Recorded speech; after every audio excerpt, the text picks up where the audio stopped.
some common mistakes and some things that I expected. So I want to kind of make a little flow chart to help you out. There's something like this in the book as well in chapter 3. But remember that when you are, this specifically applies to the second set here. Remember that when you are naming compounds, you need to determine whether they are, well, which type of ionic compound they are, or that they're not ionic, that they don't have metals in them. So that's your first choice, and we call that ionic, meaning it has ions, or the word for the other type is covalent. If it does, the easiest way to look for that is just if it's got metals in it, it's probably ionic. If it doesn't have any metals in it, it's probably covalent, unless it has polyatomic ions, but you know the polyatomic ions to look for. So if it's ionic, then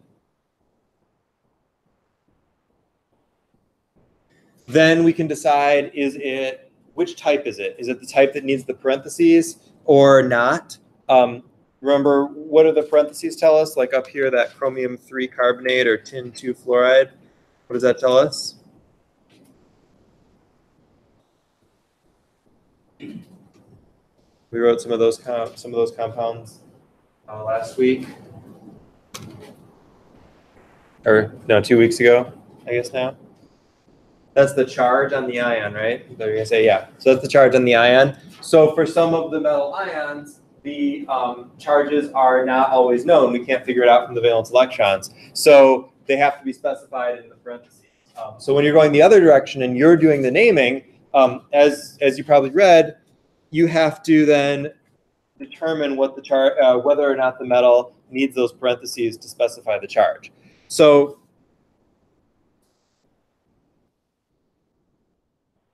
there's a few different ways we can say that. One is that we can ask, is it a predictable charge? Can you look at the periodic table and look at the group number and figure out what the charge is on the cation?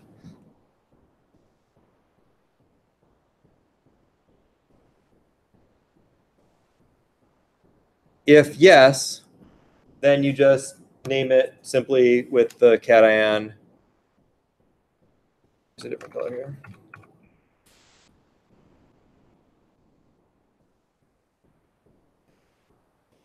And the anion with the "ide" prefix.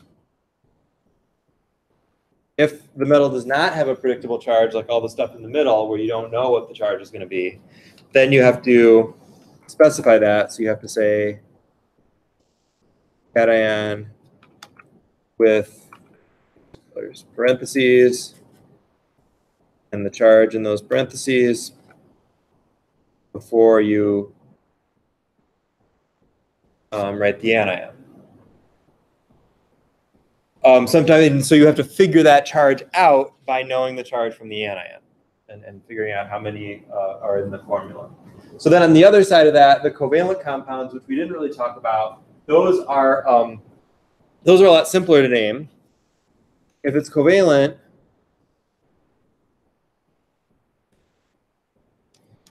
you name with those prefixes that you read about. So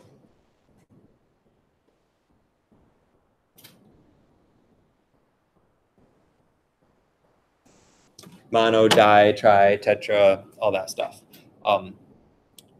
And same thing then going backwards, which we've done.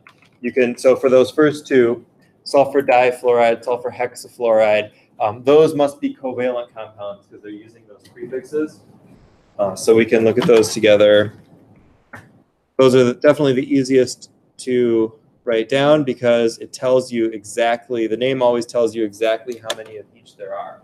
One of the biggest mistakes that I see in going the other direction when we're naming is, again, using those prefixes where they're not supposed to be used. So those prefixes are only used for covalent compounds, not for ionic compounds. So for instance, the second one here, B, and the slower one, CDI2. Let's go through that one together as an example.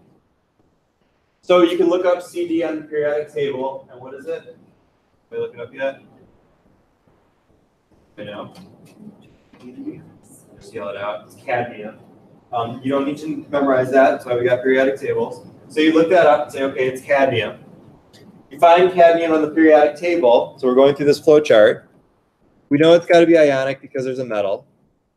And then we need to ask, is cadmium a predictable charge or not? So is that going to have a predictable charge or not, based on its position in the periodic table? Did everybody find it? It's positive. We know metals are always positive, but do we know whether it's +1 or +2 or +3 based on its position in the periodic table? We don't know because it's right kind of in the middle. And that's actually not 100% true because it does only have one charge, but we're going to pretend that it doesn't because it is in the middle with everything else. So we're going to say it's in the middle with everything else, and therefore we don't know what the charge is supposed to be. So if we don't know what the charge is supposed to be, that means that we have to name it like this. So the best thing to do, I think, is write down what you do know first, and then we'll worry about filling in what we don't know. So what we do know is that the name is going to have something to do with cadmium. It's going to have some charge in parentheses that we don't know yet. And then its counter ion is, the anion is iodide, so we can write iodide. So then all that's left is to fill in the charge. So you can look at the formula. It's CdI2. We know iodide always has what charge? Iodide is always going to have the same charge. What is it? It's always got to be -1, right? Because it's got 7 valence electrons, so it gets 1 more to get to 8 valence electrons. So always -1. So if we have 2 -1 iodides, that pairs with the +2 cadmium, and that gives us, that means that the cadmium must be +2 to balance out that charge. So the name must be, the full name must be cadmium-2 iodide. So to get that all together, we need to know a few things. We need to know that cadmium has a variable charge, and we need to know that iodide always is -1, so that we can figure out what the charge on cadmium is supposed to be. That's how that works. You're saying iodide, Mm-hmm. not iodine. Right. Because when all those things over on the right, all those elements on the right become anions, we cut off the amine or the ine or the whatever whatever the end of it is, and we put ide. So oxygen becomes oxide, sulfur becomes sulfide, chlorine becomes chloride. Yep. I don't have my glasses on. Yeah. So that's how it works, and that actually is true for covalent compounds as well. All right, so keep going. Use this type of way of going about it and see what you can do. If you're working on these, remember, just do like the first 6 or so and then jump down to here so you have a little practice with naming too. We're not going to spend a whole lot of time on this because we've got to get into the next part, but hopefully you've had some time to practice this at home too.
Yeah.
All right, I want to give you some of the answers for these.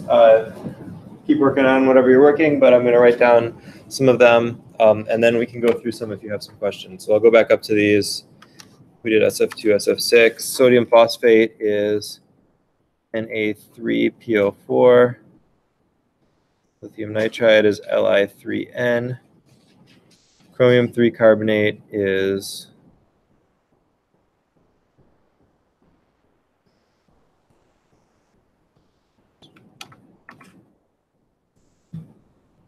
and tin 2 fluoride would be SNF2. Yeah. D, sure.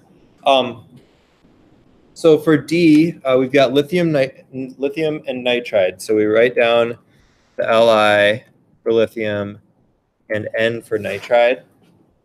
And then we've got to figure out the charges and get them to cancel each other out. So the positive and negative have to neutralize each other.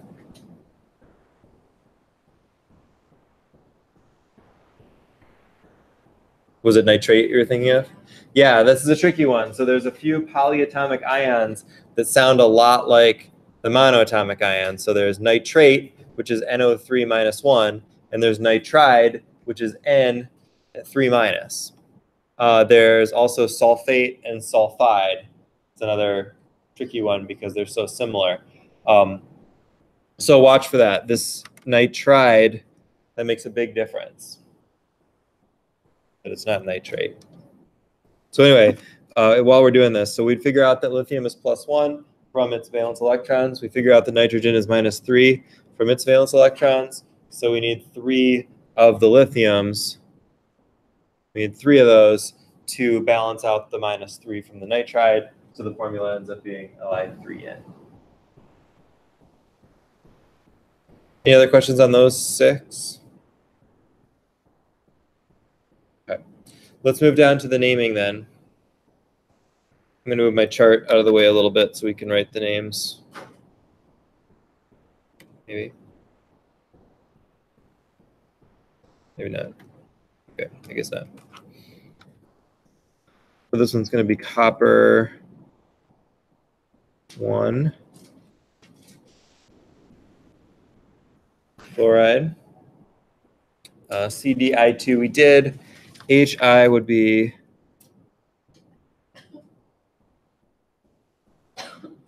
hydrogen iodide. That one can be a little tricky because hydrogen's a little weird. So if you actually looked up HI like on the internet, like what's the name of HI, might say hydrogen iodide, might say hydroiodic acid.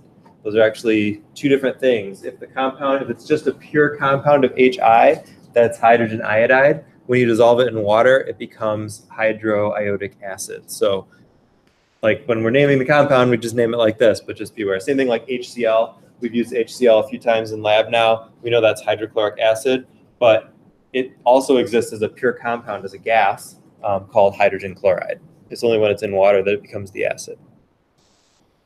All right, so NO would be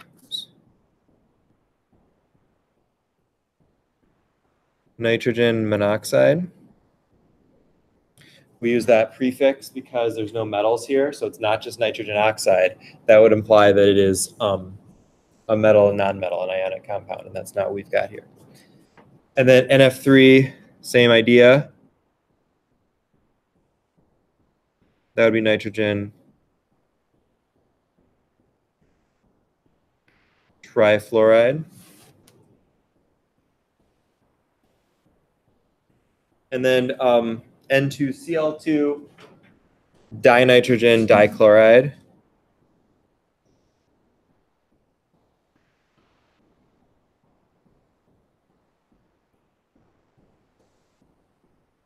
So those are all covalent. The next one's covalent as well. I want to jump down to some of these polyatomic ion ones, just to make sure that we can do those also. So remember that the way we use this flow chart, there are 3 different categories of rules. There's 3 different ways you can name these compounds based on those decisions that you have to make through the flow chart. So something like NaNO3 right here, where do we go on the flow chart there? Is that a cation, or is that an ionic compound with a predictable charge cation? An ionic compound with a not predictable charge or parentheses cation, or a covalent compound?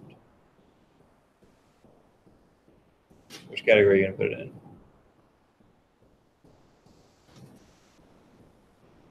What? Yes. Unpredictable? Why?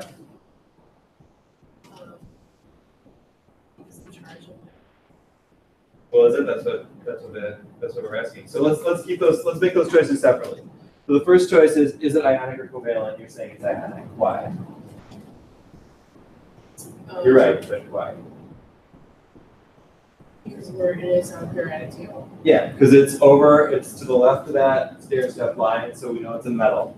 We've got a metal, sodium, and a non-metal other stuff. So that definitely puts us over in the ionic things. And then how do we decide whether or not the metal has a predictable charge?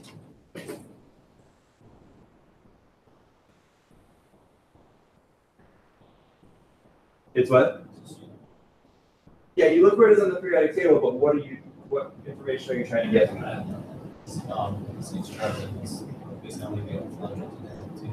Yeah, if you can easily determine the number of valence electrons, you can usually figure that it's going to be a predictable charge compound. So everything in group 1A, we talked about this a couple weeks ago, has 1 valence electron, loses that valence electron to make the empty bucket or the empty shell, right? And so all of those metals are going to have a +1 charge. All the ones next to it, +2 charge. Then all the stuff in the middle, we said we can't do that with because it doesn't work until we get over to aluminum, which has a predictable charge again, +3 with 3 valence electrons.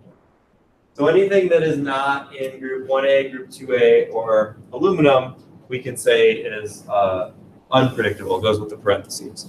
In this case, Na is in group 1, so that is a predictable charge. We know that Na is always +1, so we don't ever have to use parentheses because it's never going to be any other charge besides +1. That's where the different rules come from. If a metal is always only has one kind of charge, there's no need to say what the charge is. So that makes this one sodium nitrate. The other thing you had to know here was that NO3 is a nitrate ion, anion. NO3 minus, that was one of those 7 that you just need to know. You need to know the name, the formula, and the charge for those 7.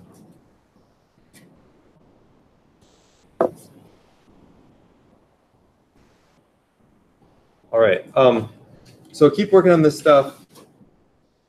If you want more reference from the book, this is right at the beginning of chapter 3. So like the first 2 sections of chapter 3. Hopefully you've gotten a chance to go through them, but it goes through all the rules, you know, all the different situations, the polyatomic ions, and then there's plenty of practice there. There's also chapter 3 practice homework on Connect that you can go through and work on for more practice with this too. All right, sound good? Okay, let's move on. So we're kind of skipping a good chunk of chapter 3. In the book, they kind of get pretty far into how to build these Lewis structures.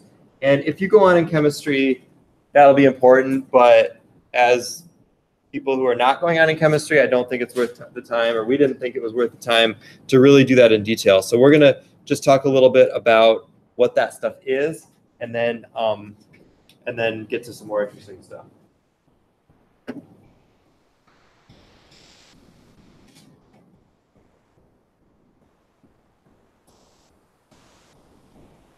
Not that it's not interesting. I don't know, but whatever. All right, so we talked a lot about ionic bonds, about you have positive ions, you have negative ions, and they just attract each other because positive and negative attract. Covalent is a little bit different. We hinted at it before when we were talking about valence electrons. And this is what happens. If you have a hydrogen atom, how many valence electrons does a hydrogen atom have? 1. 1 total electron, 1 valence electron. So let's just draw that on the atom itself. We can make a little dot there. And we can say hydrogen has 1 valence electron. So how many valence electrons would it want to have a full shell? 1 more. Careful, not 7 more, just 1 more. Why is it just 1 more? Oh, so he's happy. Yeah, because the first bucket, because he's happy. Yeah, because the first bucket only holds 2 electrons. So all the other buckets, it's 8 total, but the first one is just 2. So we could say hydrogen has this space, open space in its heart. It's not really its heart, it's its outer shell, but yeah, go ahead. Is there another element that's the same, it only wants to Helium. But it has 2, because that's the other one in the first row. Anything else is going to have more electrons. Yeah. So we've got 1 electron and 1. And so we said that there are 2 ways that hydrogen can deal with this. It can lose an electron and become an H+ ion, or it could gain an electron and become an H- ion. And actually, both of those things do exist, and that does happen. But there's a third way, another common way that hydrogen can fill its valence, and that is by sharing an electron with another atom. It doesn't have to be hydrogen, but it can be. So if we had another hydrogen atom with its valence electron and its same space that it wants filled, those can actually go together and share those electrons. So literally that's what happens, is the atoms are so close together that those electrons occupy both valence shells. So they're so close together that the electrons can actually be in both valence shells at the same time. And that's where that word covalent comes from. So together in valence. When we count this out, then we would say that each of these atoms actually has a full valence shell. We would say this one now has 2 valence electrons when it's together. And this one also has 2 valence electrons when it's together. So now they're happy. So this is another way of filling that shell besides actually like taking electrons or giving them away just by staying together. Now, if they were to then move apart, this would no longer happen. So this is a more stable situation, and that's why it requires energy to break the chemical bonds, to pull those back apart, because then they wouldn't be so happy anymore. Normally, when we draw these things, we don't draw it exactly like that. We usually use a line when we're talking about covalent compounds and the ways that they connect together. But either way is fine, and they both represent the same thing. A covalent bond, which is two shared electrons. So anytime you see that line, it means two shared electrons. It has a very specific meaning. So you would not use the line for, let's say, ionic compounds. You wouldn't say Na line Cl. It doesn't just mean things connected together. It specifically means two shared electrons when we put it between atoms. So because of this, as you may know, hydrogen as it exists in the world is H2, not just H. So there aren't just, if you get a tank of hydrogen to fill up your, I don't know what you're filling up with hydrogen, probably shouldn't, it's really flammable. But if you get that, maybe like a car, they have hydrogen fuel cell cars now.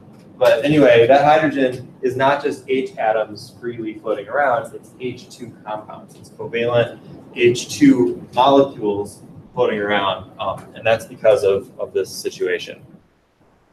This happens in a lot of other elements as well. So like oxygen, how many valence electrons does oxygen have?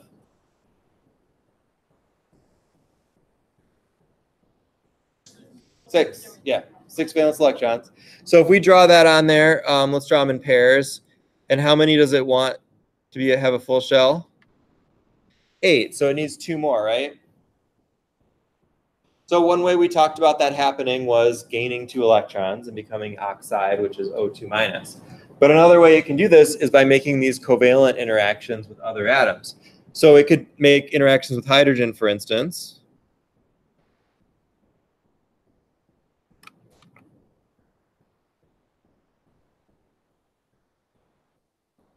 What would we call this compound?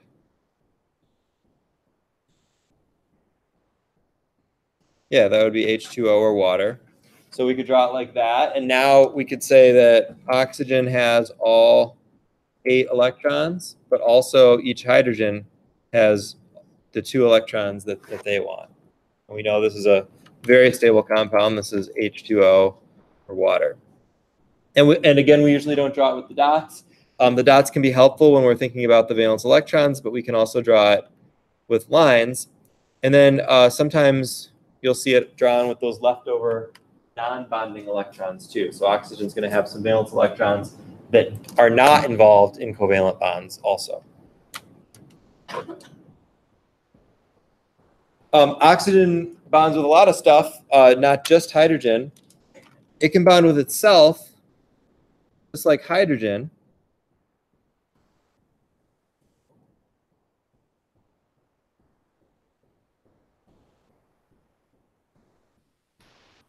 But if we do it exactly like we did with hydrogen before, what's the problem here?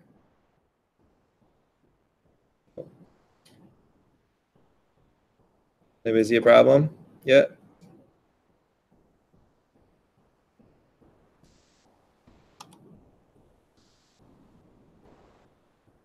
We need what? Yeah, we need 2 more, right? Each if we count up the electrons on each oxygen now, 1, 2, 3, 4, 5, 6, 7. We're closer, but we know that it's got to have 8 to actually be full. So what happens is they share not just 1, but actually two pairs of electrons. If it shares 2 pairs of electrons, it gets a little weird to draw with the dots because we have to kind of move them around. But we can do something like this. And then we can say that each oxygen has 8 like that. So in covalent bonds, atoms can share more than one electron, or more than two electrons. But if we express that with lines, we just need more lines.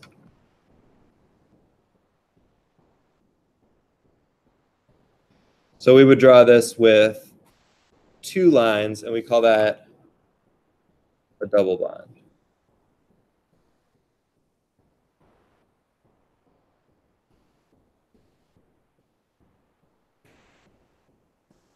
Which is two pairs of shared electrons.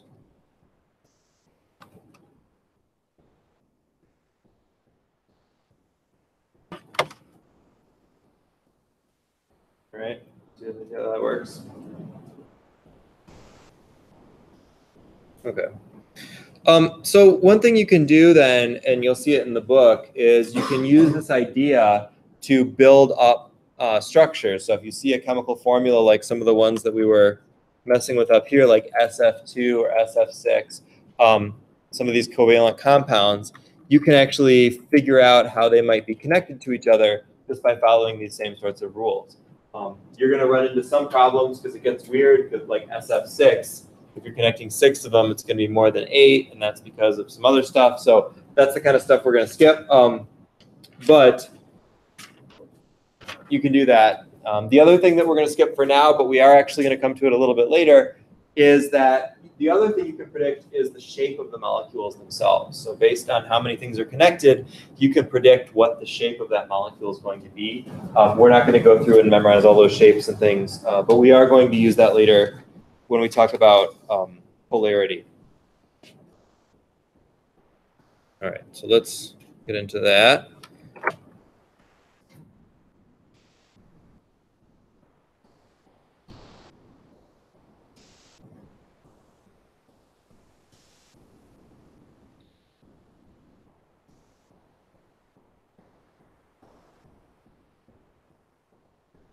We're going to talk about polarity and electronegativity. It's a big word. You can fit, but not that tricky. All this is acknowledging that in covalent bonds, there's not always even sharing. So we said that in a covalent bond, those electrons are shared between the two atoms, and they occupy both valence shells at the same time. That's not always the case. In many cases, the electrons are more on one than the other. So let's take a look at what causes that. Maybe find it.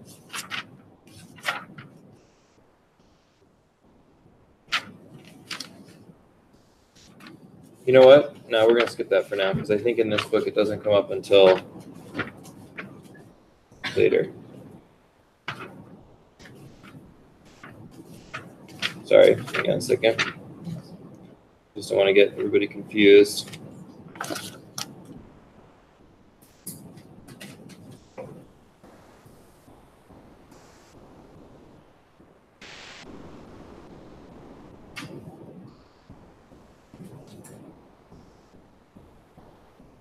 Oh, no, I was right. It's just earlier. Okay. Okay, just the beginning of the chapter. All right, I'm going to copy some pictures in from the book here just because it's some charts and things that are going to be a little easier to see that way.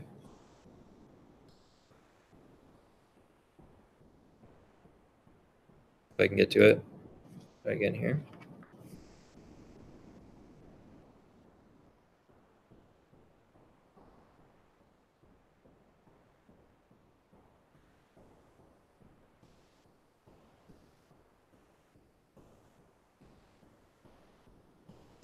Okay, here we go.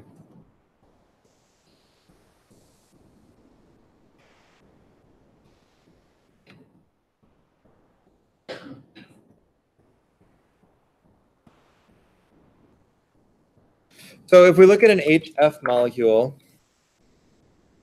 in this case FH, it looks a lot like the HH molecule, but in this case, the fluorine actually pulls the electrons more toward it, and kind of away from the hydrogens.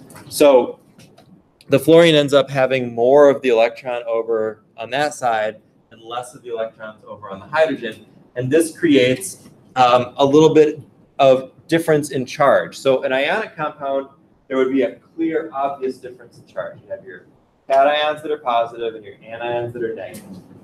In a pure covalent bond like HH, it's totally evenly shared and everything's neutral.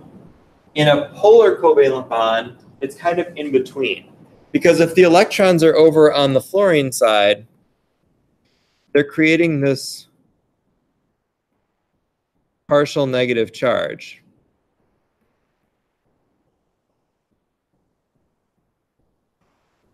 Because electrons are negatively charged. So if there's more electrons on one side, there's more negative over on that side. And if then they're not on the other side, that makes a lack of electron density on the other side, which gives us this partial positive charge, which we make as a delta plus. So those are Greek letter deltas. And so you see delta minus, delta plus, meaning a partial charge on one side or the other, rather than this perfect even sharing.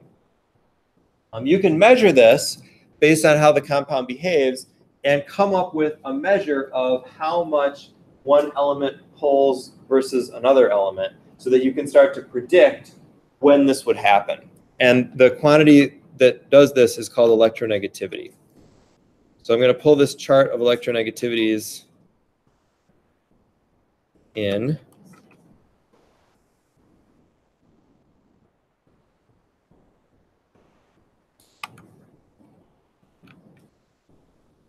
And you may not be able to see these numbers from where you're sitting, so I'll try to call them out, but they are on page 91 of the book if you have it.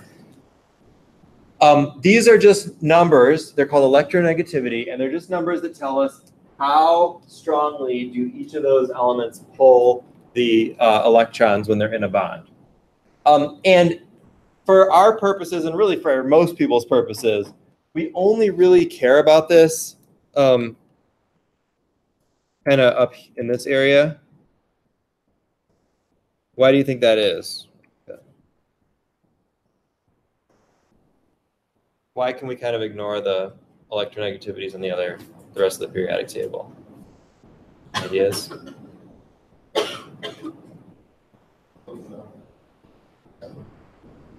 Yeah, kind of. The rest of it is metals. And we know metals don't really make polar covalent bonds in the same way. They do, but it's a little bit different process. So in our compounds that we're concerned about, we're only really looking at these compounds of the nonmetals. So those are the only electronegativities that we need to focus on. And really, the only ones that you really need to really focus on are these ones in green, which are the most electronegative elements. Fluorine is the most at 4, and then oxygen is the second highest, and then nitrogen and chlorine are both at 3. So oxygen is 3.5, nitrogen and chlorine about 3, and then everything else kind of goes down from there. So if we just kind of remember that the most electronegative stuff is over on the upper right side of the periodic table, and fluorine is the highest, we can usually figure out what we need to know.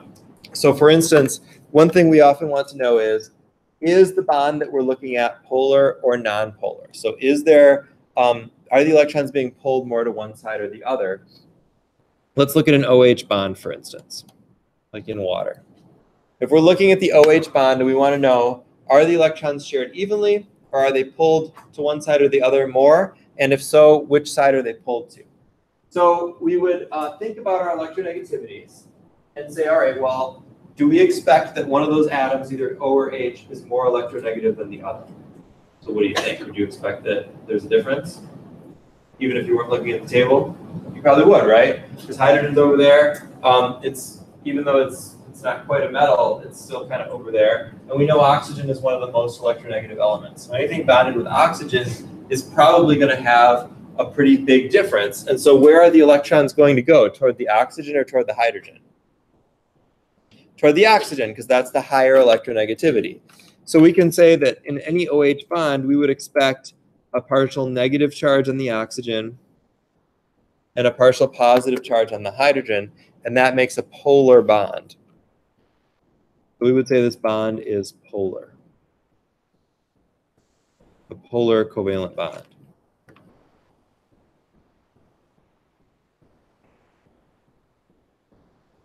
So we can use that electronegativity difference. Now, sometimes it's kind of borderline. So a good rule of thumb is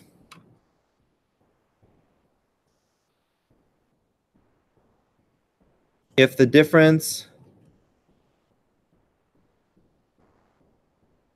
in the electronegativity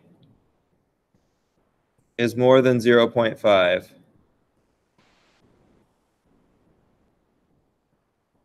it is polar. If it's less than that, it is nonpolar.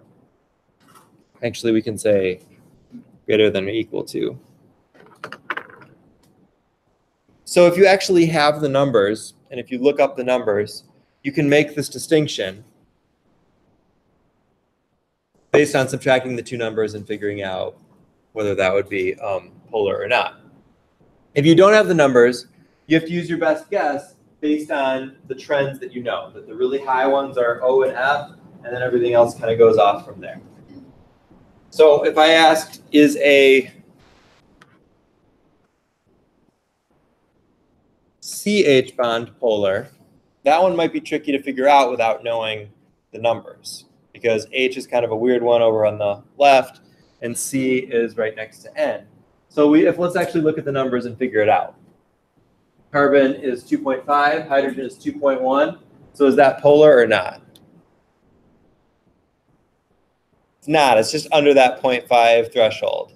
So we would say that this is mostly nonpolar. It's close, but it's nonpolar. And that is indeed how the compound behaves. When we get into the next chapter, we'll get into the next chapter. No, not the next chapter. 2 chapters from now, we'll talk more about how that affects the overall compounds, because this becomes actually one of the most important things in all of chemistry. One of the most important effects is how polar and nonpolar compounds can interact. So we'll come back to this a little bit. All right, any questions about polarity or electronegativity? Feel okay with that for now? All right. Let's do a couple more practice names, and then we'll take a break, and then we'll get into the next chapter. I'm going to write down a few compounds for you to name, and then a couple names for you to write compounds of.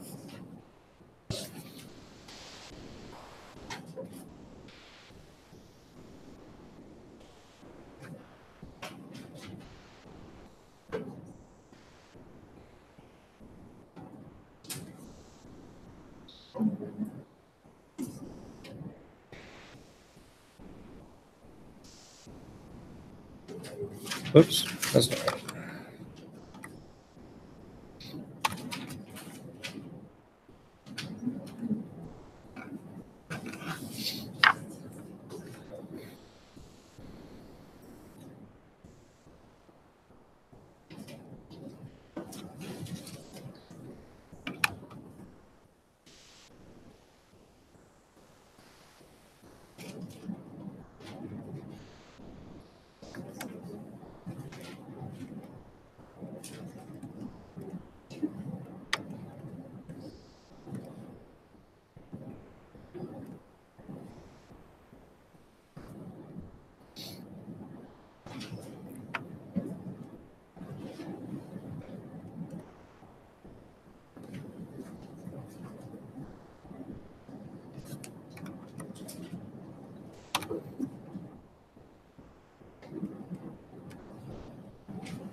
All right, so you got 3 formulas to name and 2 names to formulaize, write formulas for.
All right, how did these go? You got them? Okay, the first one should be nickel 2 oxide. Then strontium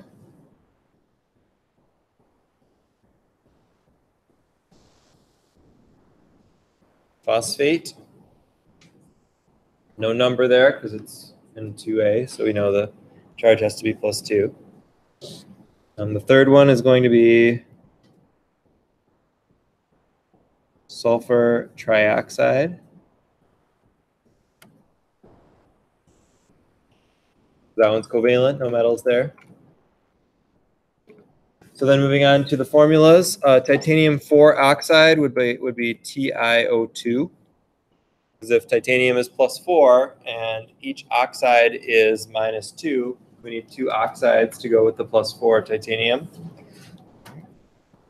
Watch that one, because remember that everybody always wants the parentheses to be the subscript, but that's not how it works. The parentheses is the charge. And then finally, ammonium sulfate. If you tried to look in your periodic table, you wouldn't find ammonium, and why is that? Yeah, it's a polyatomic ion. It's one that you just have to know. So it's not a metal, but this is an ionic compound.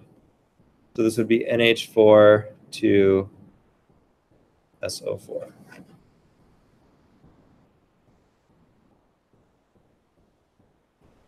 All right, so keep working on those at home so you're ready for the quiz on Wednesday and then the exam next week. Stuff will be on there. Good job. All right, it's a little early, but this is a good stopping point, so I think we should just take a break here, and then we can work on equations for the rest of the class. So, you guys want to take like 15 minutes, and then we'll start back up again?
All right.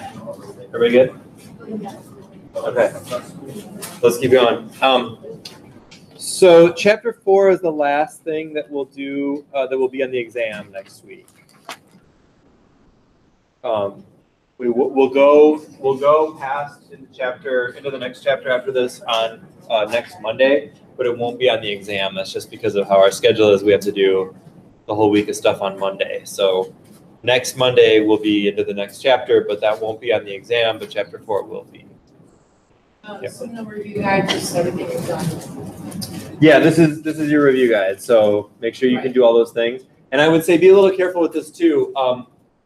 This has some things that just sound like a simple sentence, like name simple ionic and covalent compounds and write formulas from the names. Like that's just a sentence, and you could read that and go, yeah, I think I could probably do that. But as we saw just earlier, it actually takes a lot of stuff to be able to do that. So make sure you're checking yourself on these by actually answering questions, either from the book or from Connect, that you can actually do those things. And you can rework some of the stuff that you've already done.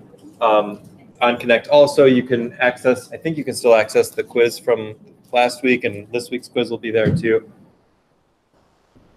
All right, so let's talk about equations.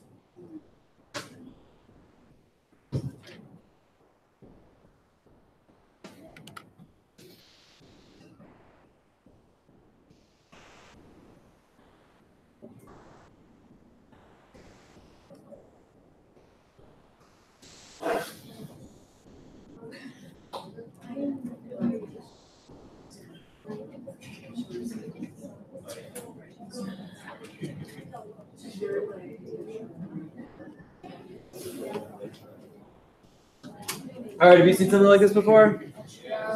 Probably, right? Long time ago? All right, so what do some of these things mean? I mean, what is happening? What is this showing is happening?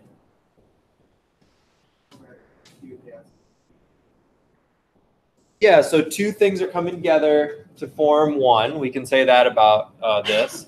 Do you know what any of those things are called? Any of those chemicals are called? Hydrogen, oxygen. Anybody know what that third one is?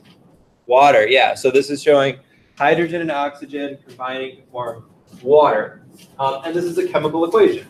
It's not a chemical reaction. The reaction is the actual thing that happens. The equation is the drawing it out on paper. Looks like that.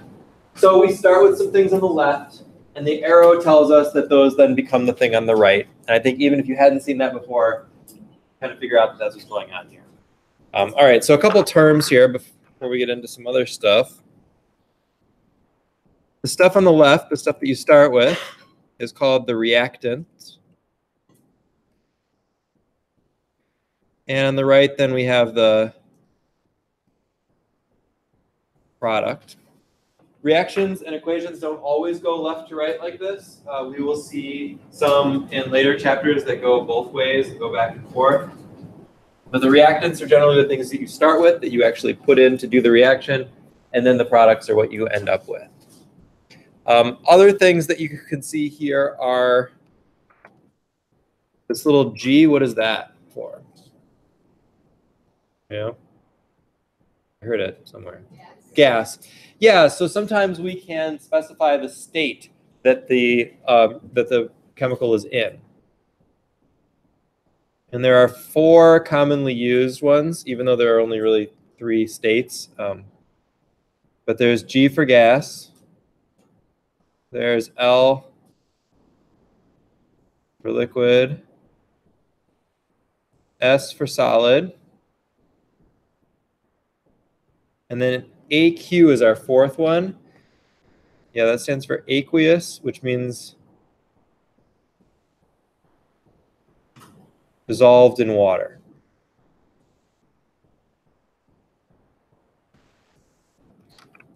A lot of times solids don't really react well together. Some do, but most solids, you don't just kind of smash them together and have a chemical reaction because there's not enough contact between the atoms.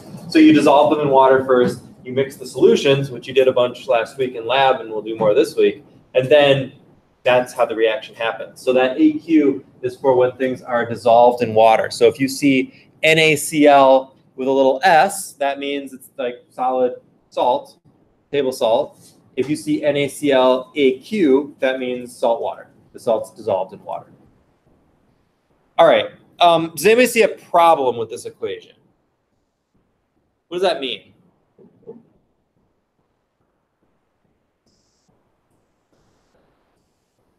Yeah, so if you look at the quantities of atoms, let's actually draw them out with their covalent bonds since we know how to do that now.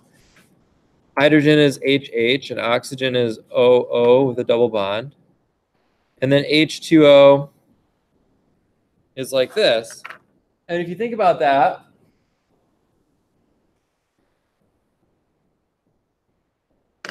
what that's showing is that the hydrogens break apart. They combine with one of the oxygens break apart. The hydrogens combine with one of the oxygens, and then the other oxygen disappears. And that can't happen. Because there's something called the law of conservation of matter, where matter can't be created or destroyed in a chemical process. So you can't just make an atom disappear. And similarly, you can't just make atoms appear out of thin air, out of nowhere. So when we have this kind of a situation, we have a problem. This is not a complete, not a balanced chemical equation because it's showing matter disappearing, and that can't happen. So when we look at a chemical equation, we have to count out the number of atoms on each side and make sure that they equal. So how do we fix this? Add a 2. So like that? All right, well, let's go through this one first. So is that balanced now? I know what you meant. I know what you meant. Yeah. But this is a common mistake, so let's go through this. So I put the 2 there. Is it balanced now? It's not? Are you sure? It's balanced. But if we go back to counting out our atoms, right? We've got, it's not water anymore, but it's balanced, right? What is it? Anybody know? What's H2O2? Close. Hydrogen peroxide. Yeah. So what we did essentially was make this instead. And is hydrogen peroxide the same as water? It is not. I hope that you know that it is not. What? You can't. I mean, you can, but it's not a good idea. You can drink a lot of things. It's not a good idea. Right. Don't drink hydrogen peroxide.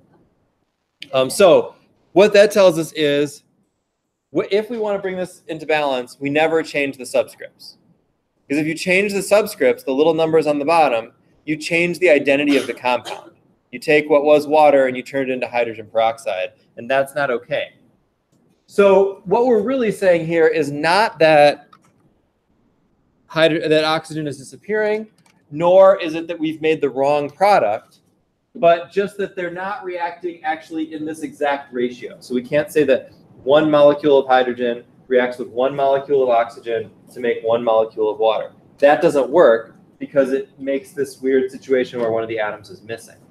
So instead what happens is, oops, it's my eraser.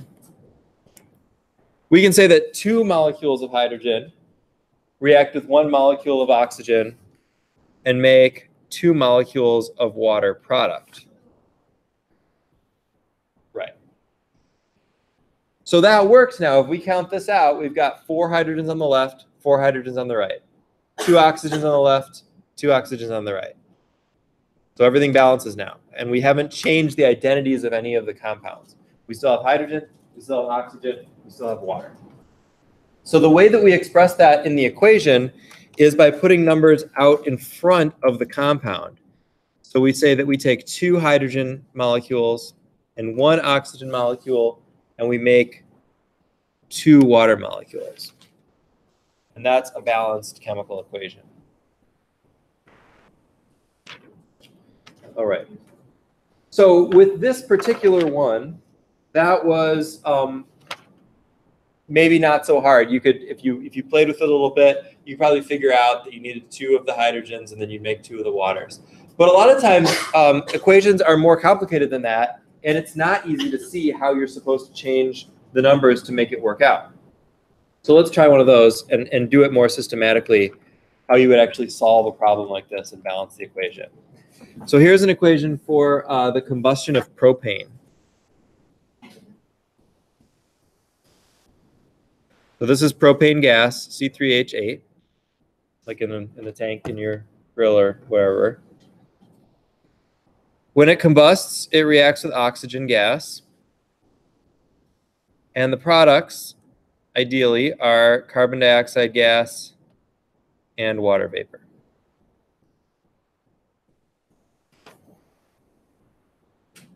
All right, so this is a little bit more complicated reaction. There's some more stuff going on. There's some more compounds.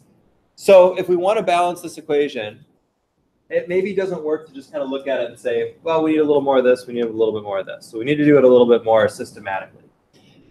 If you've learned how to do this before, use whatever technique you learned before. I'm sure it's fine. If you haven't learned this before, this is the way I do it.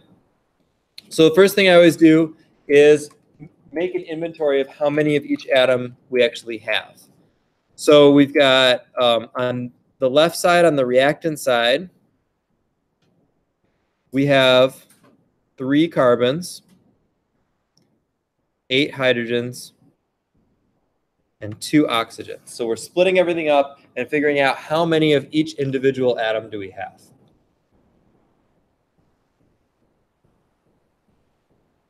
And then on the product side, we do the same thing. And I keep them in the same order so I can compare them easily. 1 carbon, 2 hydrogen, 3 oxygen. Notice I'm counting everything on the whole side. So everything from the reactant side, everything from the product side. Doesn't matter if there's 1 or 2 or 5 different compounds there. You count them all together. Does everybody see where I got those numbers? How I got them? How you counted them out? Okay. So now we can pretty clearly answer the question, is this balanced as is? It's not, because we have different numbers of every single different element on both sides, or all 3 of them. So now we have to bring this into balance. And what you can do is just kind of start wherever you want. And it takes a little bit of trial and error. And you start changing some numbers and try to get it to work. So let's say we start with carbon, because we wrote that down first. We've got 3 on the left and 3 on the right, or 1 on the right.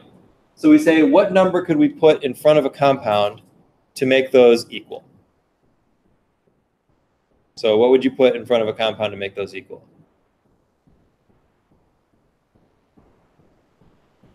A 2? Where? In front of the C? Okay, so now let's recalculate what we've got. And this is really important because every time you put a number there, you're changing all the numbers again. So you got to figure it out. So now how many carbons are on the right side? Well, according to what we've written there, there's 2. Right? Because there's a 2 in front of the C. So there's now 2 C's on the right. What else have we changed? The oxygen, right? Because now we put a 2 there. So now how many oxygen total are on the right side of the equation? 5, right? Because 4 from the 2 CO2s, and then 1 from the H2O over here. Okay, so is everything in balance now? No, that didn't really work. That's fine. So let's try something else. Instead of a 2, what might we want to put there? How about a 3? Same thing. Let's recorrect what we did. So now we've got 3 of these, and how many oxygens are there on this side now? Close.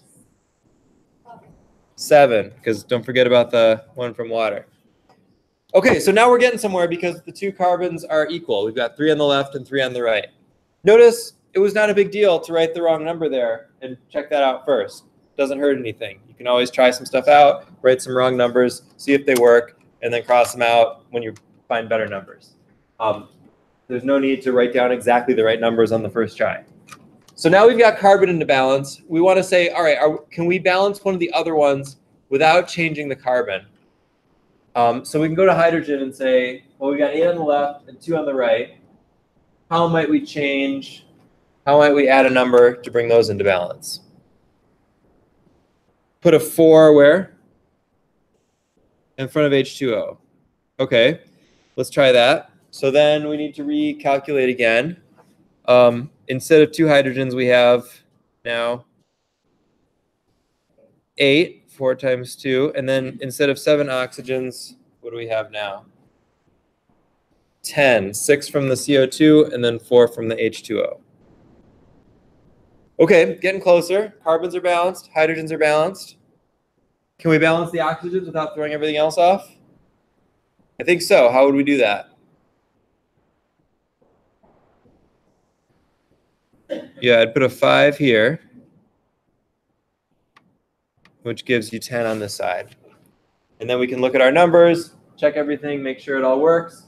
And as long as your numbers line up on both sides, your equation's balanced. So that equation is now balanced. And that tells us that 1 molecule of propane needs 5 oxygen molecules, and then it will produce 3 carbon dioxide molecules and 4 water molecules. All right, and that's how balancing an equation works. All right, let's try again.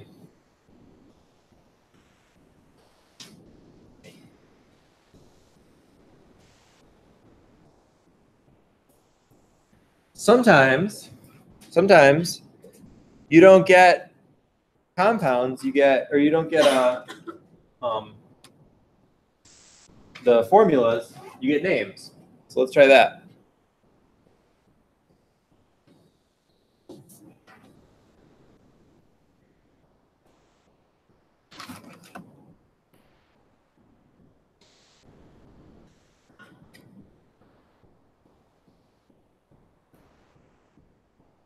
This one's from the book. Ammonium sulfate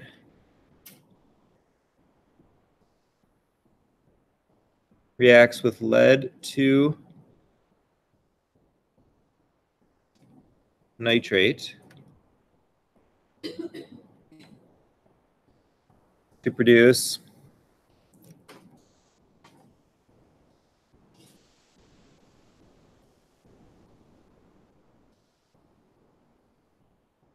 lead 2 sulfate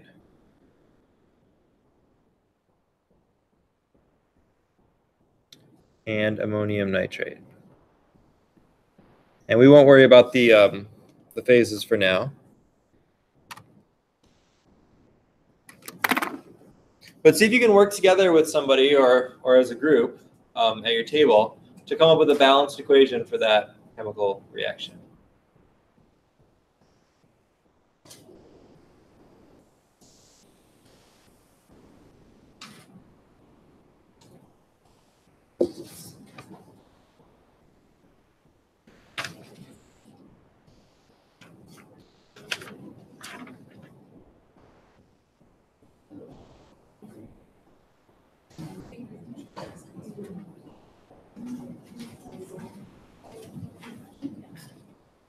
See how much you can do without looking stuff up and then look stuff up.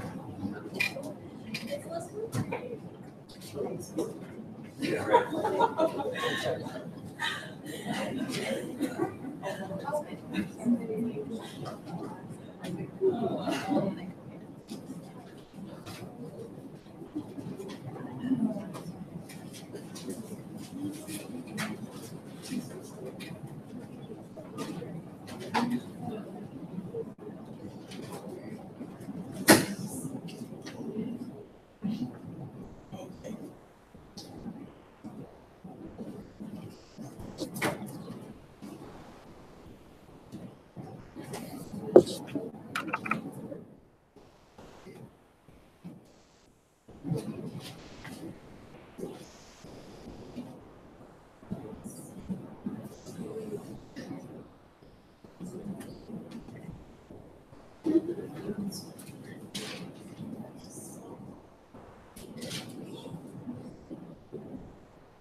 Yeah.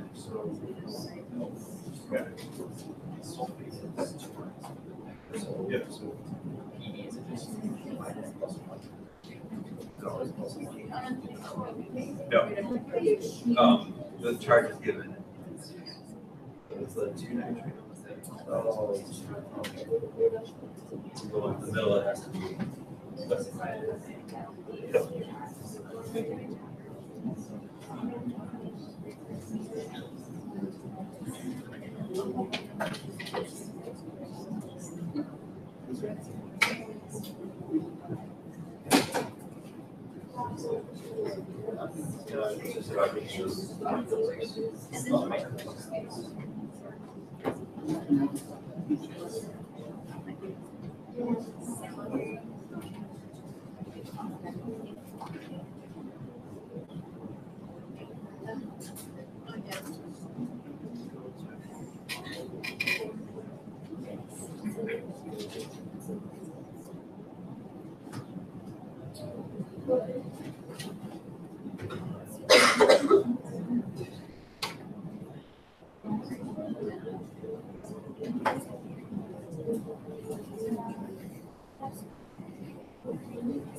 You don't know. It would be actually the one in the book. It says it's a sentence. I just read it out.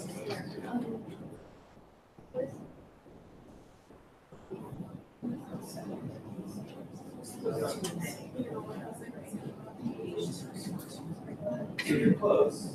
You've got the ion. The charges are over.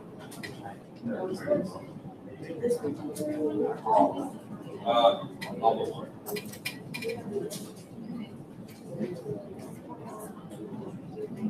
Yeah. In this case, yes. There's this. Right. So it's here.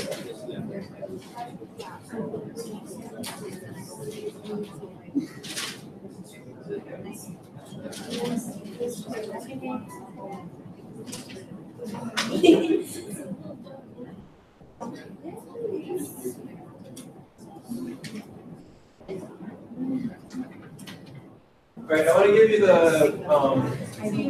the actual reaction so that we can focus on the balancing. I looked around, it looks like a lot of people got close. Remember, when you put these compounds together, the charges have to balance out. So like you have to know that ammonium is +1 and sulfate is -2. So when you make the compound ammonium sulfate, you need 2 ammoniums and 1 sulfate.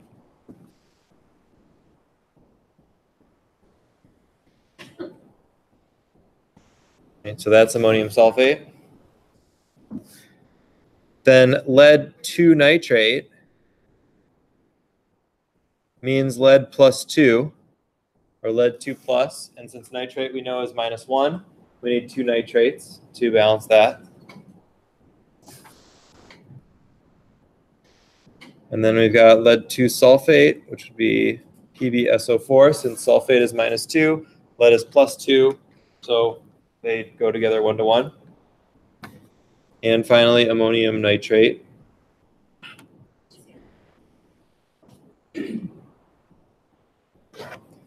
Since those are +1 and -1. So you can see how building these compounds from names is really important, because if you get even just one of those raw, the whole thing's going to get thrown off when it comes to balancing. All the numbers are going to end up being different. So every compound has to be right so that we can balance it properly. And then ultimately the goal of this is when you perform a reaction or when you're doing whatever you're doing, you need to know what ratio to put the ingredients in. That's why we balance the equation. All right, so now that we've got the equation, let's work on balancing. One thing you might notice is in this particular equation, you've got 3 different compounds with nitrogen in it. You've got 2 with well, 1 on each side with sulfur, and everything has oxygen. So if you're trying to balance those, that could get really tricky because you don't know where you need to put the numbers. So one thing that can help you out here is if things don't change throughout the course of the reaction, you can keep them together. So because we know about those polyatomic ions, we can keep those together for our balancing. And so we can talk about balancing like this, where we can say there are 2 ammoniums on this side and 1 ammonium on this side, 1 sulfate on this side, and 1 sulfate on this side, 1 lead on this side, 1 lead on this side, and then 2 nitrates on this side, whoops, and 1 nitrate on this side.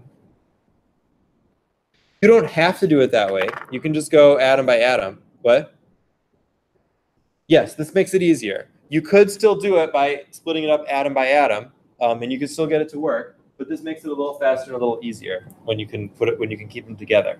You can keep them together anytime they're unchanged. In most ionic reactions like this, the ions will be unchanged over the course. So if you see ammonium on the left and ammonium on the right, then you're good. All right, so now we can actually balance it. We've got 2 ammoniums on the left, 1 on the right. So we can put a 2 here so that they're balanced. Excuse me. Thanks. So then we need to correct what we changed. We now have 2 of these, and we also now have 2 of these.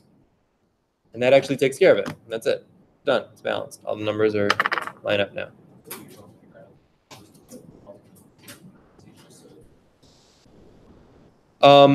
If you want to do that, that's fine. That would be not conventional to do that. I wouldn't mark it wrong, but it's not conventional to put parentheses around the polyatomic ions when there's only one of them.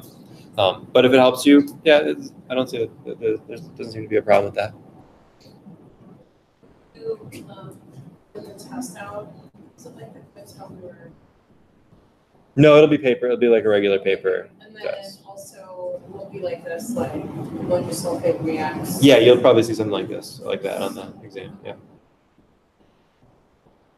All right, so there's a balanced chemical equation. I want to show you another thing that comes up sometimes. I'm going to find one.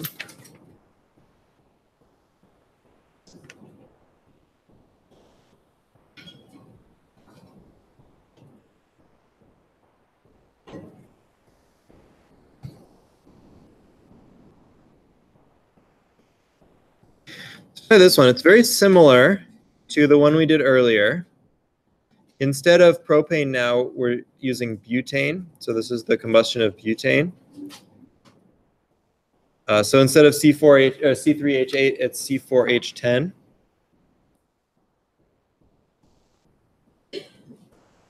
Whoops, not CO3, CO2.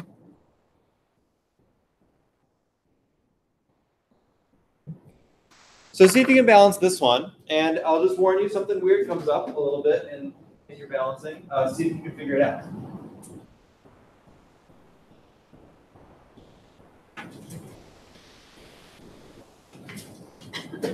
We'll start by counting out the atoms, just like we did before.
All right, did anybody run into trouble yet? Yeah. With the oxygens? Did we figure out how to get around that trouble? Got it? All right, that's it. Yeah. But no, go ahead. You can have the words.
All right, let's take a look at this one.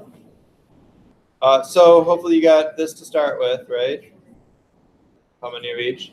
And then it kind of starts just like we did before. So you want to bring the carbons into balance. Put a 4 here. That changes this to 4. That changes this to 9. Then we can work on the hydrogens, 10 on the left. So we need a 5 here.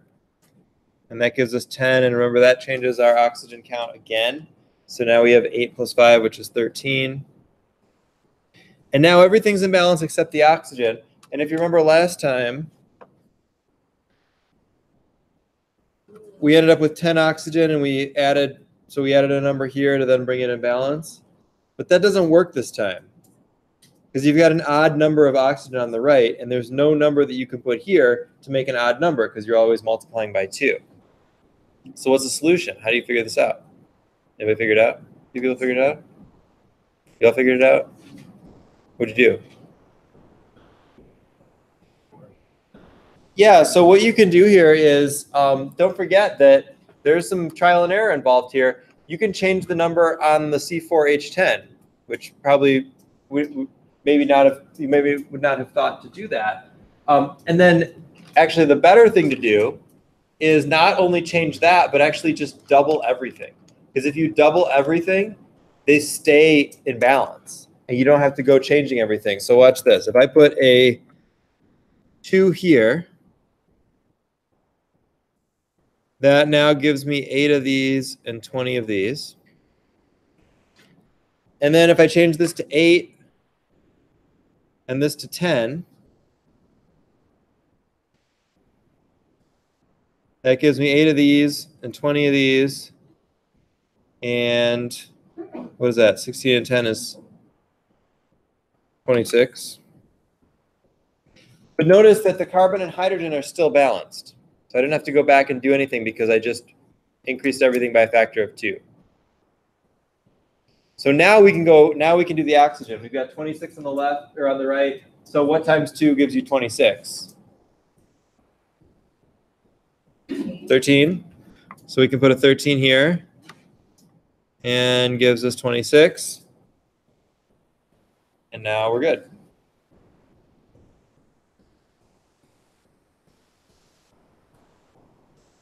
All right. Okay. So that's balancing equations. I want to show you one more shortcut that you can use sometimes if you want. You don't have to. So here's another one.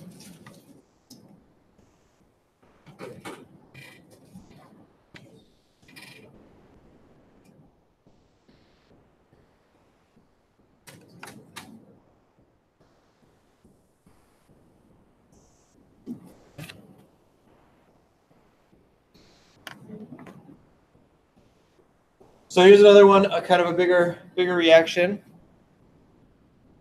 But we should be able to go through and do it similarly to how we did it before. So let's see what happens.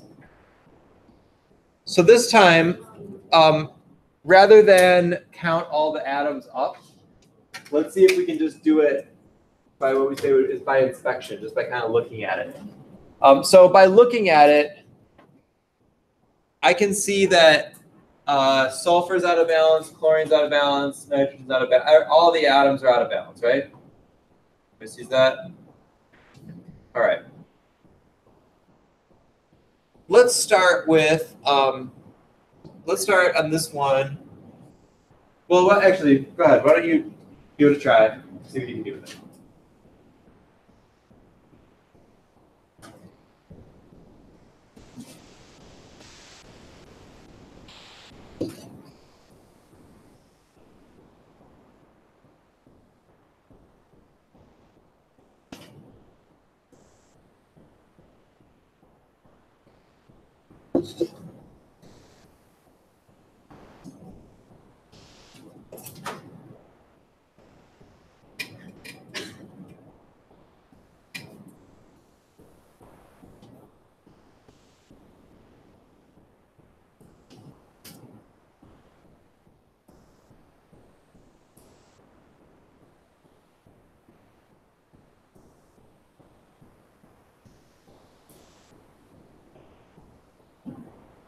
Just so you know, this is a tough one, so it's going to take some struggling and going back and forth on it.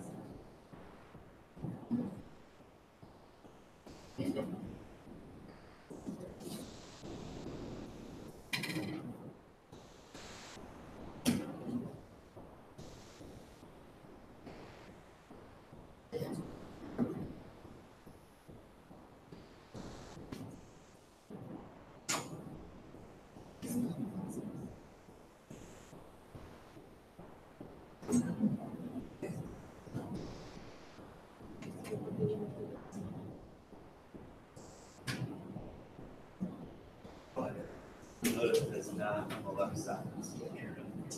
The other side is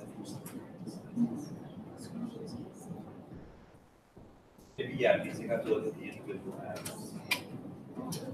That's a good question. Yeah, so one thing you may notice on this one, on the right, one of the compounds is a polyatomic ion, ammonium chloride, but you can't balance that one separate as ammonium because there's no ammonium on the left. The left is NH3, that's a different compound. So you can't balance NH4, you got to actually split it up and go H, N, S, and Cl for this one.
Getting some big numbers.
All right, did anybody get this one?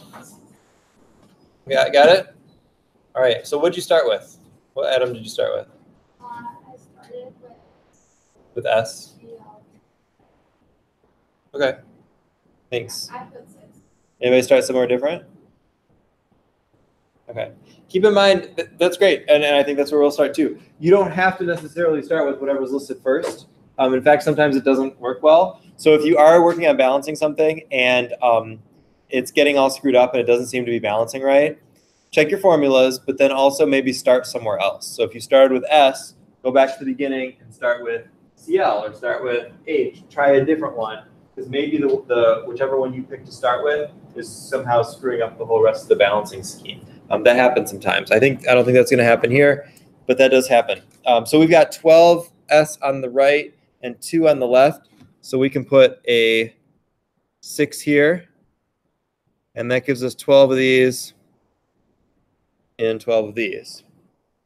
One thing I like to do, doesn't always work, but seems to work okay, is whichever one you just changed, then balance that one. So we just changed Cl. So now let's see if we can get that balanced on the other side. So to do that, we've got 12 on the left, 1 on the right. So we need to put a 12 here to get those to work. And then that's going to change the N to 16 and the H to 24. Right? Yeah. Oh, times 4. Yeah, 48. Thank you. All right. Okay, so that messed with our N and H, so maybe we can get those taken care of. 16 N on the right, and so that means we could put a 16 here. And 3 times 16 is 48. So that actually works.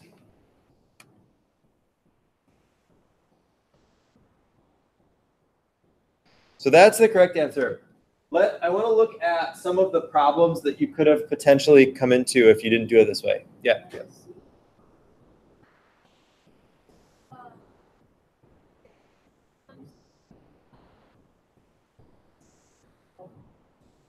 No. So this is, remember that in this case, in this particular case, this is a single molecule of something like this. So if there are 6 of those, that means you've got 12 total Cls and 12 total Ss. All right, so you've got that written down. That's the right answer. Let's see what happened if we started with something different. So did anybody start with a different atom and get messed up? What'd you start with? With the 5 Ns? Okay, let's try that. Let's see what happens. All right, so let's say you saw like, okay, 5 Ns on the right, 1 on the left. So let's put a 5 here. That changes this to 5, and that changes this to 15. And then let's say, okay, so we want to balance the 5, the 15 on the left, and the 4 on the right. And all of a sudden you're like, whoa, that's not going to work at all. Because how are you going to, any number you put here, like if you put a 4 here, that's going to get you 16, which is not 15. And then you're kind of stuck. You can keep kind of going back and forth and try to figure that out, but it kind of gets you stuck. Is that what you found that happened? So you get stuck if that happens. And so that's where you would go, okay, well, that's not working. And so I'm going to go back and start with something different. So you go back, and let's say that did not work. Let's see what happens if we start with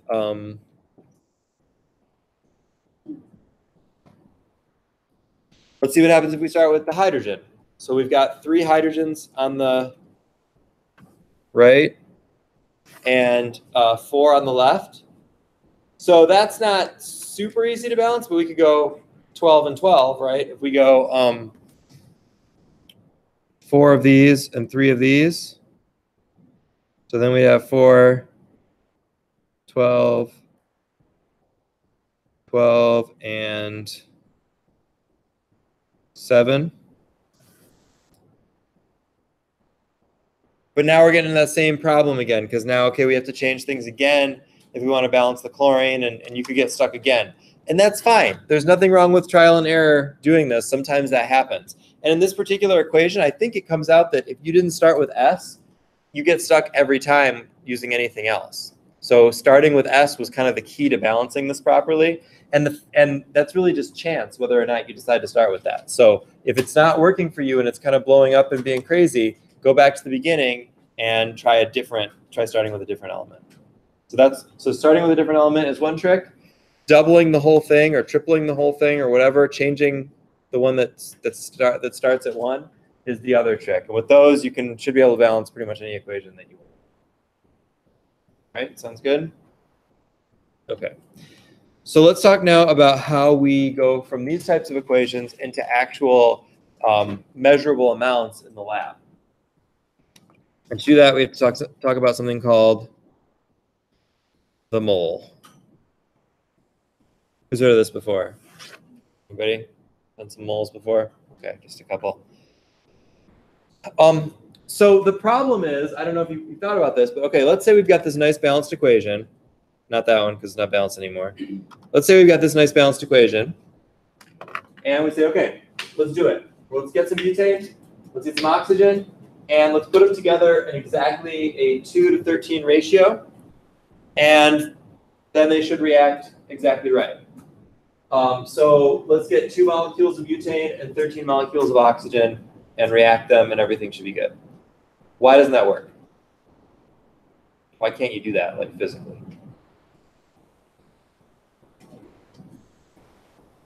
But You're not separating land. right, molecules are really, really small, right? You can't like pick out 2 butane molecules with your tiny tweezers and 13 oxygen molecules. And even if you could, with some sort of fancy equipment, it wouldn't be very efficient if you wanted to do a whole bunch of it. So we need some sort of quantity so that we stop thinking about things in terms of molecules and start thinking about them in terms of something that is tangible to us, that is an actual like amount that we can deal with. And that's where this mole comes in. The mole is simply a number. A mole of something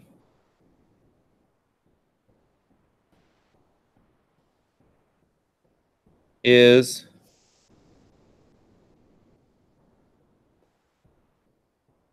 (6.02 times 10 to the 23rd) somethings.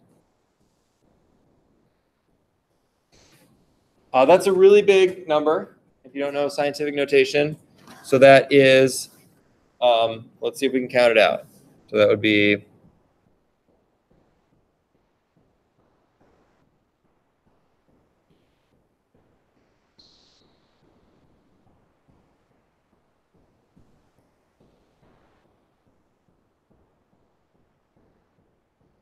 that's the number. Big number. but that's because molecules are really small. So if you have that many molecules, you actually have a decent amount. So like that much carbon is about like a small handful of carbon. So it's an amount that's measurable. And that's all it is. It's just an arbitrary number that scales things from the very small to a manageable amount. So there's no need to get like freaked out about how to use a big number like that. A mole is kind of like saying a dozen. Like, do you know that number? How much is a dozen? Regular dozen. We're not going to get a baker's dozen. That's too fancy. Regular dozen is 12, right? So if you have a dozen things, you have 12 of them. So that means that if you don't want to talk about, like, let's say you made mini donuts instead of regular sized donuts. So you might eat 5 dozen of the mini donuts instead of talking about regular donuts, because that would make you feel bad, because that would be like 60 donuts. So you go, I didn't eat 60 donuts, I ate 5 donuts. Oh, yeah. Right? That's even better. Does that feel better? No. All right, maybe it's a bad example. It's not that big of a number, but the idea is that you can count things in batches, in dozens, instead of in individual ones. And with molecules, you can count things in moles instead of individual ones. So instead of saying up here that we want 2 molecules of butane and 13 molecules of oxygen, we could say we want 2 moles of butane and 13 moles of oxygen, and that would actually be an amount that we could put together and deal with. So that's what that number is for. All right, so let's talk about how we get that into something that's actually measurable in the lab.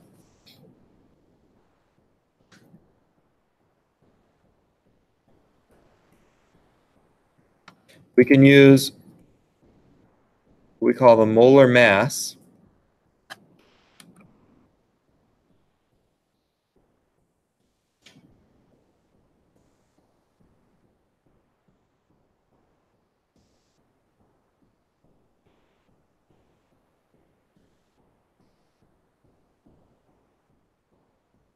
To convert between moles and grams. You can't really measure out a mole because it's a count. It's counting things. And you can't count that high, and molecules are too small to count anyway. But we can weigh things. It's kind of like, you have a giant jar full of M&Ms. Anybody ever win one of those things? We have to guess how many M&Ms are in the giant container. Yeah, I haven't either. No lucky people here. So like, if you did, like, let's say have you seen, you know what I'm talking about, where you go to a store or something and they say, guess how many M&Ms are in this giant thing, and whoever is closest wins all that things. They don't make somebody sit there and count them all out. What they're going to do is weigh an M&M, and then weigh the whole thing, and then divide, and that tells you how many things are there. And that's what we do with molecules too. Rather than counting out the individual molecules, we do it all by mass, and we use this thing called the molar mass. Molar mass is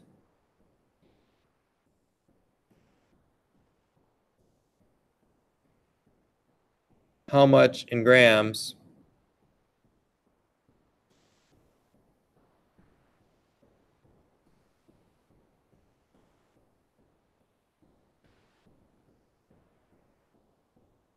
a mole of something weighs.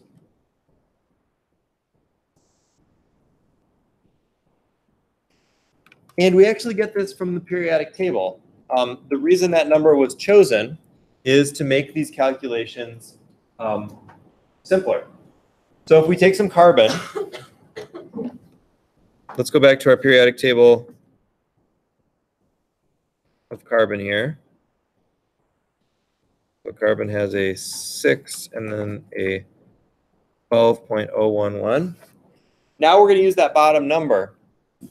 This number actually has 2 meanings, which is why there's no units on it on the periodic table. It is the mass of a single atom in atomic mass units, but it is also, and more importantly for us right now, the mass of a mole of that atoms. So 1 mole of carbon, which means 6.02 times 10 to the 23rd atoms of carbon,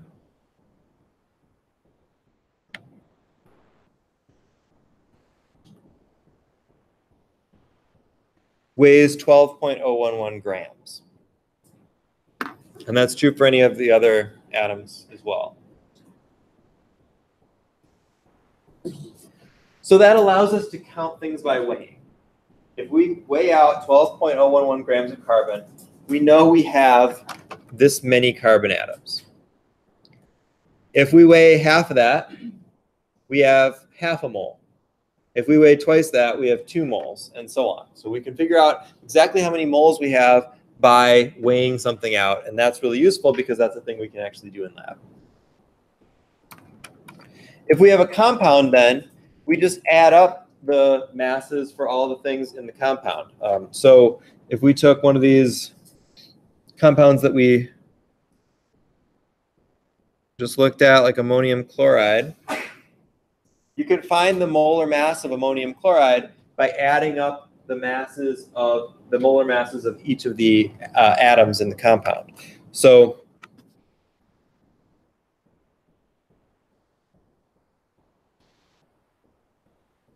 that means we look up at the periodic table and we see that nitrogen is about 14.01.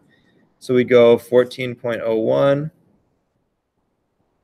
And then there's 4 hydrogens. Each hydrogen is 1.01. And then chlorine is 35.45.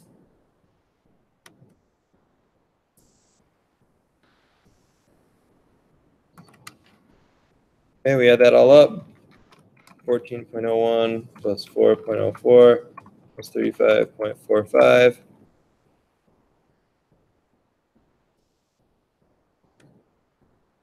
And the units for that is grams per mole. So there's 53.5 grams in 1 mole of ammonium chloride. So if we had a reaction that had ammonium chloride in it and we needed to know a specific number of moles of it to use, we could use this as a conversion factor and figure that out. So 2 of the objectives for this chapter, 5 and 6, say calculate the number of moles in a given mass of a substance, or calculate the number of grams in a given number of moles of a substance. So all we're going to do there is use that molar mass like a conversion factor. Let's leave that up there, 53.5 grams per mole. So we can answer things like,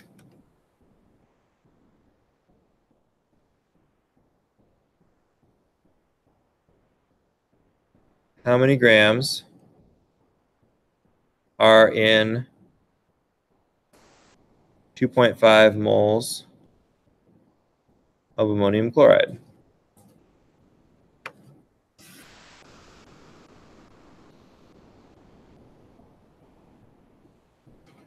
So treat this just like a conversion problem. We're given moles. The abbreviation for moles, by the way, is just MOL. We're given moles. We want to cancel the moles and instead have grams. The factor that tells us how many grams are in a mole is the molar mass. So let's that tells us the relationship between grams and moles, just like we use density to go between mass and volume. We use the molar mass to go between mass and moles. So that's going to go here. 53.5 grams in 1 mole.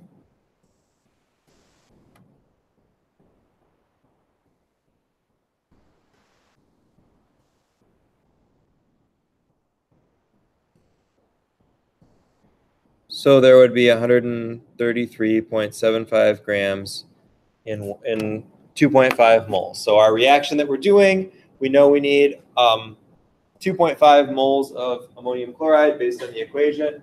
So we would calculate this, and this tells us we can go weigh out 133.75 grams, and then we know how many molecules are there. We know how much we're actually putting in. All right, try one the other way. I'll give you a different compound too.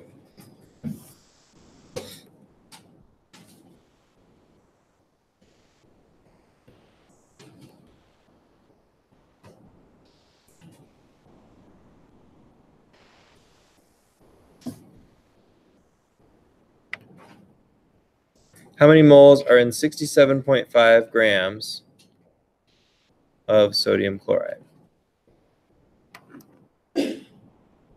So calculate your molar mass and try to do that conversion, converting from grams to moles this time.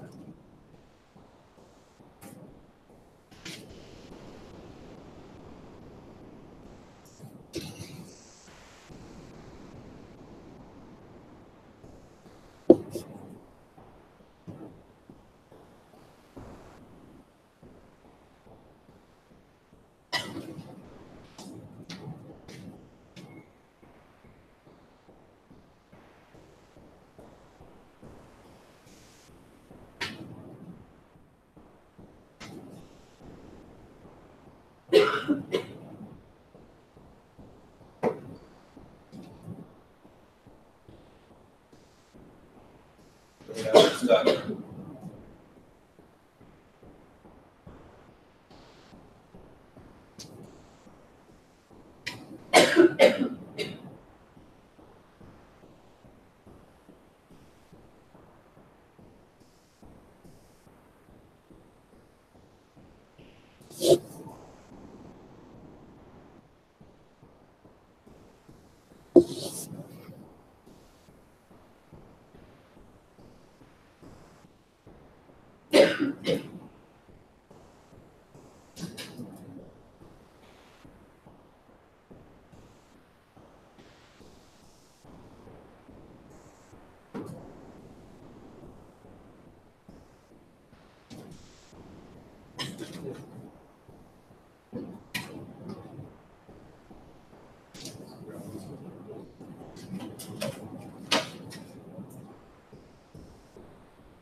All right, so let's take a look at this. I looked around and looked like a lot of good ones. So when you see something like this, whenever you're going between grams and moles, you need the molar mass to be able to do that conversion. That's your conversion factor. So your first step is always to calculate the molar mass, in this case of NaCl. So that's going to be 20, 3.0 for Na, and 35.4 for Cl. So you round up. What?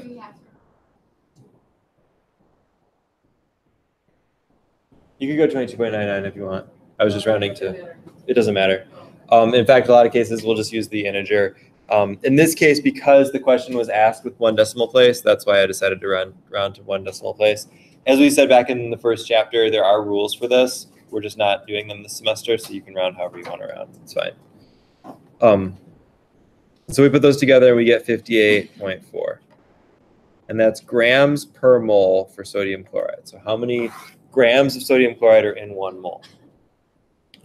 So since we want to start with grams and go to moles, we start with our 67.5 grams. And just like we did back in chapter 1, we always do the units first and then the numbers. So we want grams to cancel. So we're going to put grams on the bottom so it cancels. And then moles on the top, because that's what we want our answer in. Then we fill in the number. Since the molar mass is grams per 1 mole, that means the mole is always going to be 1, and gram is whatever the molar mass is. So 58.4. So to get that answer, we divide those. 67.5 divided by 58.4 is 1.16. And that's now moles of NaCl. So that's a little bit over a mole. That's how much we'd have. So let's say you have, that's the amount of reagent that you're starting with, and you want to know how much of something else to mix it with. You need to know how many moles that is. You can figure out how much of the next thing to calculate. Yeah.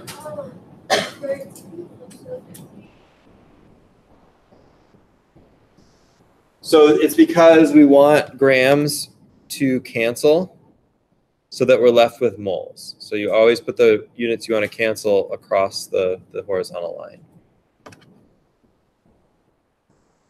Any other questions about this one? Okay. The next part then is, how do we know how much of one reagent we need if we have a certain amount of the other reagent? So let's just, NaCl is not a great example because there's not a lot of reactions with that. Well, let's say like one of the equations that we did in last week's last week's reactions. Is that going to work? Probably not. Let's try a different one. Let's go back to one of our reactions before. Let's take this one because it has some weird numbers.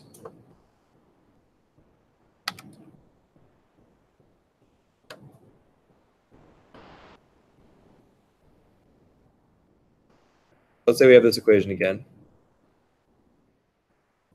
And so what if we have a certain given amount of one of the things, and we want to know how much of the other one we need? So let's say we have 1 mole of C3H8.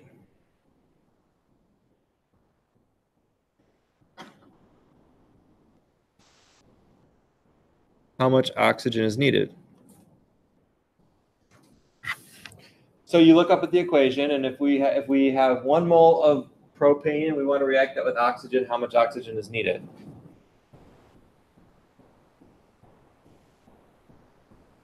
Five, because the reaction tells us that they react in a 1:5 ratio. So there's no number up here, but we can pretend that that means there's a 1 there. There is really a 1 there, it's just not shown. So that tells us that for every 1 mole of C3H8 we need 5 moles of oxygen. Just like for every molecule of C3H8 we need 5 molecules of oxygen. That's fine when the numbers are nice and even like that. But when they get a little bit tricky, it can be useful to also do this as a type of a conversion. So let me show you what that would look like. We would start with our 1 mole of C3H8. And we would say in this case, the unit we want to cancel is moles of C3H8.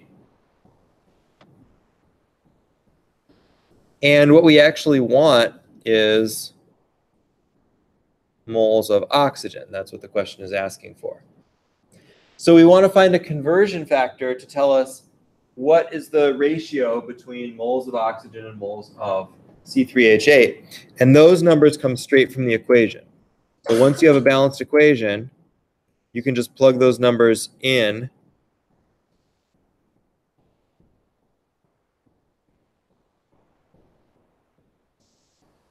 And that tells you need 5 moles of oxygen. So that one's pretty, may not make a lot of sense just because it is so obvious with the numbers. But let's look at what happens when these numbers get a little bit messier.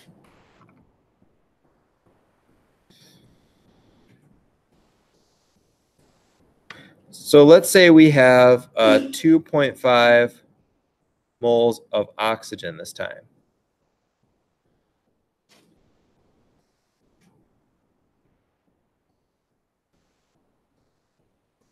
How many moles of carbon dioxide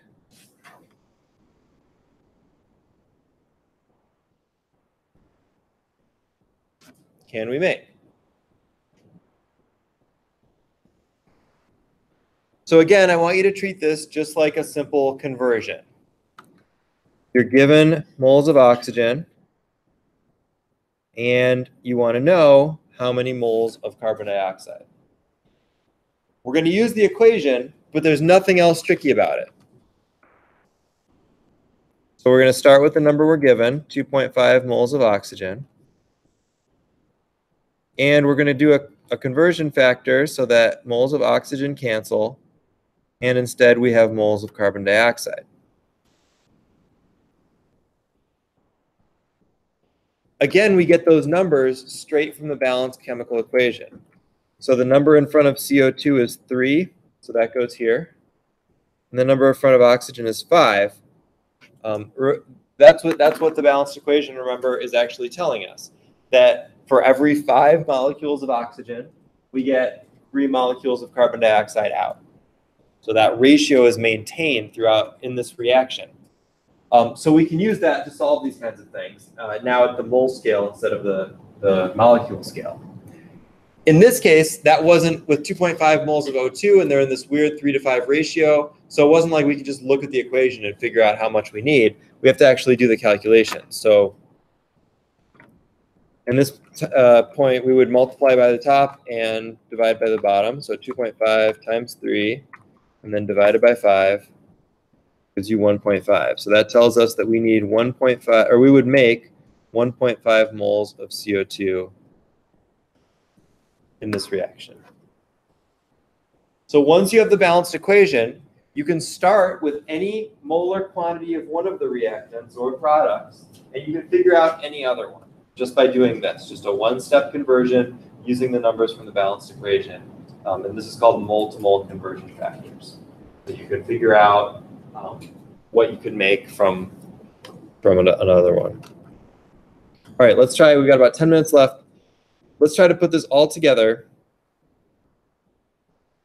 I'm going to give you an unbalanced equation, and then I'm going to ask you not only to balance it, but to solve something about moles of one versus moles of another.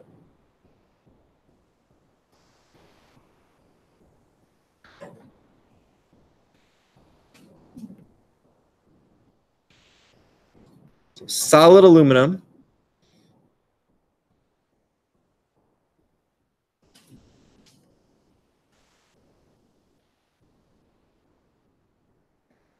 reacts with oxygen gas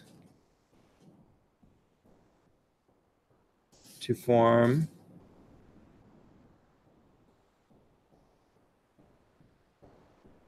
aluminum oxide.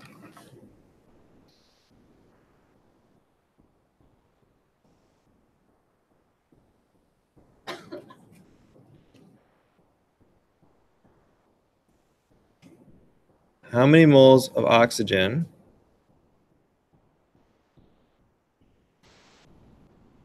are needed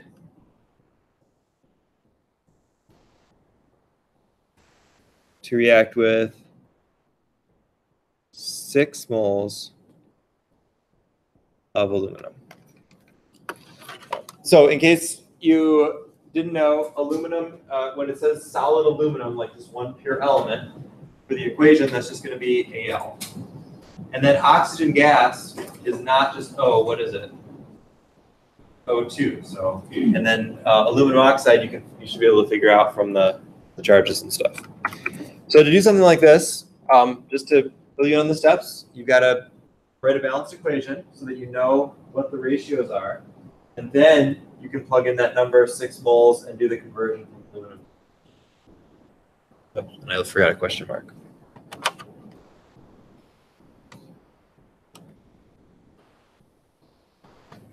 All right, let's give that a try.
All right, just because we're running low on time, I'm gonna probably stop you there so we can talk about the other things we need to talk about before we go. So I don't want to keep you late again. So by the way, as a hint, this reaction is in the book. So if you're having trouble coming up with the balanced equation, you can look in chapter 4 and you will find it somewhere in the book. The calculation part you won't, but we'll go over that another time. Quiz Wednesday will not be over this stuff, but it will be over the naming and compound stuff from chapter 3. And then we'll have another quiz a week from today. So the Monday before the exam. The exam will be next Wednesday. We'll have a quiz next, so we'll have a quiz Wednesday. We'll have another quiz next Monday. The quiz next Monday will be over all this chapter 4 stuff. We have not quite finished chapter 4. We have a little bit more. So that will not be on the quiz, but we will go through that next Monday. But if you're working through the online homework or anything like that, make sure that you are looking at all of the chapter 4, at least the parts that are on the list. There are a few types of calculations and categorizing reactions and things that are not on the objectives, but that are in the book, so you can skip those parts. Any questions about any of that kind of stuff? Okay. Lab Wednesday is chemical reactions. There should be a pre-lab for it where you're asked to write some types of reactions, I think. You should have a good start on that from what we did today. It's a pretty fun lab. Just get to do some reactions, get to burn some stuff, so it's always good.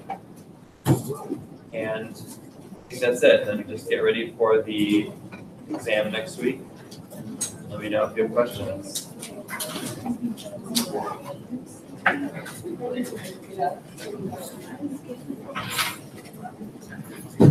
Yeah. So you have this one thing and then the exam is next Monday? No, exam is during the